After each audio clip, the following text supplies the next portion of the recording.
और अगर मुझे या मेरे पेरेंट्स में से किसी को कुछ होता है तो याद ओके वेल, अगर आपने ये वीडियो पे क्लिक कर लिया तो देर आर हाई चांसेस कि आप में से बहुत से लोग ये बात सोच रहे होंगे कि मेरे पास डकी भाई से रिलेटेड क्या स्टोरी है या मेरी उनसे क्या पर्सनल कंट्रोवर्सी है।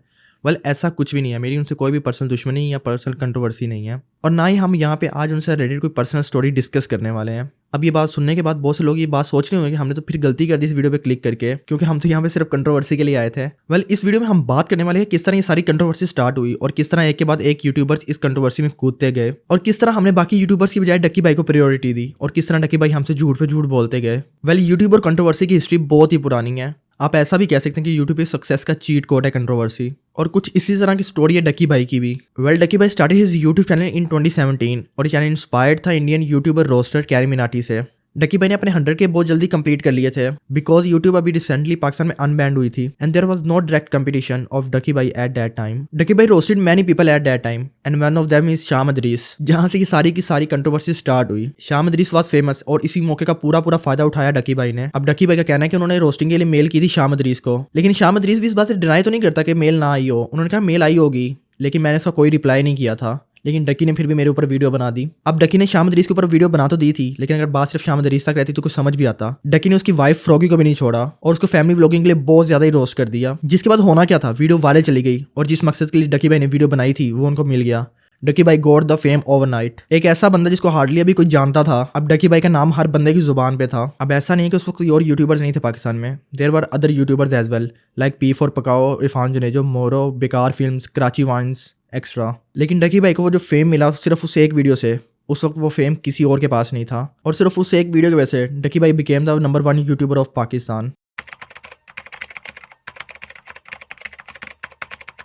अब डक्की भाई की शाम अदरीस और उसकी वाइफ को रोस्टिंग वाली वीडियो तो वायरल चली गई थी, लेकिन यहीं भी सबसे बड़ी गलती की शाम अदरीस ने, क्योंकि उस वीडियो के वायरल जाने के बाद भी डक्की भाई को सिर्फ एक हद तक सक्सेस मिली थी। लेकिन डक्की भाई की सक्सेस में सबसे बड़ा हाथ शाम अदरीस के रिस्पॉन्सेज का था, और यही शाम अदरीस की सबसे बड़ी गलती थी। और शाम अदरीस को सिंपैथी मिलने के जगह लोगों ने उसके रिस्पॉन्सेज को डिफेंसिव और मैनिपुलेटिव समझा, और लोगों को ये लगा कि शाम अदरीस विक्टिम कार्ड खेल रहा है, जिसकी वजह से लोगों ने उस पर कभी ट्रस्ट नहीं किया। लेकिन यहाँ पे जो असली विक्टिम कार्ड खेला था वो डक्की भाई ने खेला था, और जिस चीज़ का फायदा सबसे ज़्यादा डक्की भाई को हुआ वो था शाम अदरीस के अगेंस्ट एक्सपोज स्टाइल वीडियोस को अपलोड करना, और इससे डक्की भाई की पॉपुलैरिटी एक अलग ही लेवल पे थी। और शाम अदरीस को सिर्फ और सिर्फ बैकलैश मिला था ऑडियंस की तरफ से। डक्की ने लोगों का ब्रेन वॉश कर दिया था और वो शाम अदरीस की कोई बात सुनने को तैयार ही नहीं हो रहे थे। और इसकी एक सबसे बड़ी वजह ये भी थी कि लोग डक्की भाई को एज अ पाकिस्तानी देख रहे थे और शाम अदरीस को एज अ फॉरनर देख रहे थे, जिसकी वजह से शाम अदरीस को बहुत ज़्यादा हेट फेस करना पड़ा। और इसी के बाद जलती हुए तेल का काम किया शाम अदरीस के दोस्तों ने, ज़ैद अली और शावीर जाफरी ने। उन्होंने शाम अदरीस का साथ देने के बजाय डक्की भाई को प्रेफर किया। वो कहते हैं ना, चढ़ते सूरज को हर कोई सलाम करता है, तो बस यही हुआ डक्की भाई के साथ भी। डक्की भाई को हर एक बंदे का सपोर्ट मिला था, नो मैटर कि वो एक यूट्यूबर है या एक आम पाकिस्तानी। और मुझे नहीं लगता कि उस वक्त जिसने भी शाम अदरीस और डक्की भाई की कंट्रोवर्सी देखी होगी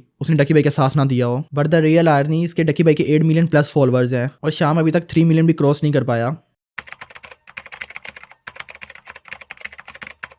As I said earlier, controversy is the key to success on YouTube. तो फिर चाहे रजब भट्ट के साथ फेक कंट्रोवर्सी क्रिएट करना हो या शाम अदरीस, बदला ब्रदर और तलहा व्यूज के साथ रियल कंट्रोवर्सीज, डक्की भाई ने कुछ भी नहीं छोड़ा।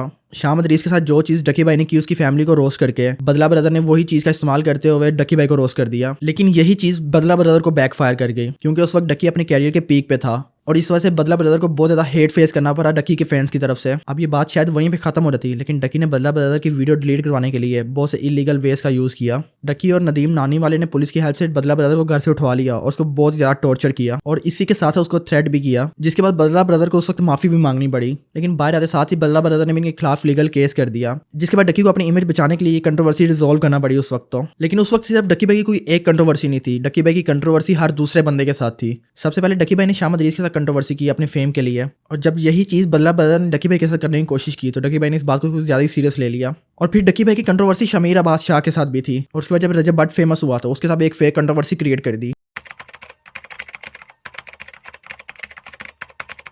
वेल, ये बात तो हकीकत है कि जिसको अरूज है उसको जवाल भी है। तो अब ऐसा कैसे हो सकता था कि इतने साल अपने कैरियर के पीक पर रहने के बाद डक्की भाई का डाउनफॉल ना आता। और यही सब कुछ हुआ है 2025 में। डकी भाई की कैरियर की सबसे बड़ी गलती थी रोस्टिंग छोड़ के फैमिली व्लॉगिंग की तरफ आना। रोस्टिंग करते हुए आपको एक स्क्रिप्ट लिखनी पड़ती है, पूरी रिसर्च करनी पड़ती है और ये काम आप किसी दूसरे से भी नहीं करवा सकते हैं, क्योंकि जो ह्यूमर आपके पास है, जिस तरह से आप सोच सकते हैं उस तरह से कोई भी नहीं सोच सकता। लेकिन फैमिली व्लॉगिंग में ऐसा कुछ भी नहीं है, बस कैमरा उठाओ और शुरू हो जाओ। और फैमिली व्लॉगिंग करते हुए डकी भाई ने दूसरे फैमिली व्लॉगर से कोलैब किया, जैसा कि रजब भट्ट, क्योंकि रजब भट्ट से इस वक्त कोलैब करना बहुत ज़्यादा ज़रूरी हो गया था, क्योंकि रजब भट्ट का फेम भी एक अलग लेवल पे था। और ये कोलैब कोई डायरेक्टली नहीं हो गया था, इन्होंने पहले एक फेक कंट्रोवर्सी क्रिएट की, जिसकी वजह से काफी ज्यादा ऑडियंस डकी भाई की रजब भट्ट की तरफ आई और रजब भट्ट की ऑडियंस डकी भाई की तरफ गई। और इसके बाद डकी भाई अपनी जिंदगी की सबसे बड़ी गलती करता है। डकी भाई, रजब भट्ट और नदीम नानीवाला ने डिसाइड किया कि वो एक कोर्स लॉन्च कर रहे हैं, जिसमें वो 5,000 की फीस में लोगों को यूट्यूब, टिकटॉक और शॉपिफाई सिखाएंगे। और बस यही 5,000 की इतू सी फीस इनके गले पड़ गई। नदीम नानीवाला और रजब भट्ट तो किसी तरह सेफ रहे, लेकिन डकी भाई को बहुत ज्यादा बैकलैश मिला। और डकी भाई को सारे के सारे बैकलैश मिलने की वजह तलहा रिव्यूज था। तो डकी भाई, नदीम नानीवाले और रजब भट्ट ने तलहा को ऑफर करवाई कि हमारे साथ मिल जाओ और हमारे साथ कोर्स बेचो, लेकिन तलहा ने ऑफर डायरेक्टली रिजेक्ट कर दी। इवन उसने सारे चैट और मैसेजेस इनको एक्सपोज करते हुए अपने यूट्यूब चैनल पे अपलोड कर दिए, जिसके बाद इन्होंने एक दफा फिर पुलिस का इलीगल यूज करते हुए तलहा के घर पे रेड करवा दी और उसके घर और ऑफिस का बहुत ज्यादा नुकसान हुआ। और जो तलहा के फादर थे उनका भी पुलिस उठा के ले गई अपने साथ। अब यहाँ पे शायद कोई और होता तो चुप कर जाता, लेकिन तलहा ने इनके खिलाफ एक और वीडियो निकाल दी, जिसमें उसने दिखाया कि पुलिस वालों ने उनके घर की क्या हालत की और पुलिस किस तरह उसके फादर को लेके गई अपने साथ, और किस तरह ये सब कुछ डकी और नदीम नानीवाले की तरफ से हुआ है। तो बस फिर क्या था, शाम अदरीस और बदला ब्रदर ने भी इसी मौके का फायदा उठाते हुए अपनी वीडियोस अपलोड कर दी। और शाम अदरीस और बदला ब्रदर की इस वीडियो ने जल्दी पे तेल का काम किया और इनकी ये वीडियोस जंगल में आग की तरह फैल गई। इस दफा भी शायद डकी भाई ने यही सोचा था कि वो कंट्रोवर्सी क्रिएट करके बच जाएंगे आसानी से और अगले बंदे को बैकलैश मिलेगा, लेकिन इस दफा बिल्कुल उल्टा हुआ इसका। इस दफा जो सारा का सारा हेट था वो डकी भाई की तरफ शिफ्ट हो गया और डकी भाई कंप्लीटली एक्सपोज हो चुके थे अब तक,